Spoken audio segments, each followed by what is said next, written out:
ہر قسم کی پریشانی، بیماری، مصیبت اور روزی کی تنگی، دشمن کے ایذا کا ڈر۔ عرض یہ کہ جس ضرورت کے لیے یہ کلام مبارک تلاوت کیا جائے گا وہ ضرورت اور مراد انشاءاللہ پوری ہوگی۔ پڑھ کر دیکھیے، انشاءاللہ پہلے ہی دن اس کا اثر دیکھیں گے۔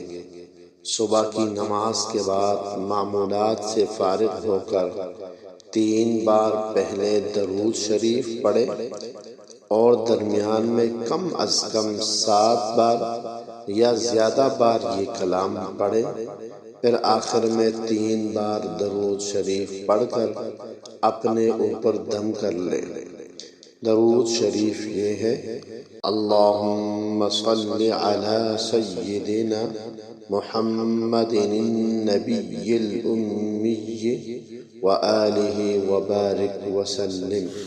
اللہم صل علی سیدنا محمد النبی الامی وآلہ وبارک وسلم۔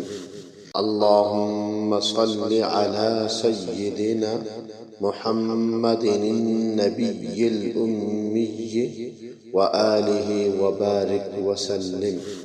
اور کلام مبارک یہ ہے: یا غیاثی عند کل کربۃ ومجیبی عند کل دعوۃ ومونسی عند کل وحشۃ ومعاذی عند کل شدۃ ورجاء حین تنقطع حیلہ۔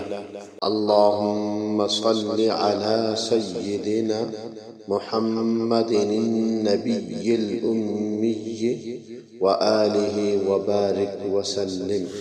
اللہم صل علی سیدنا محمد النبی الامی وآلہ وبارک وسلم۔ اللہم صل علی سیدنا محمد النبی الامی وآلہ وبارک وسلم۔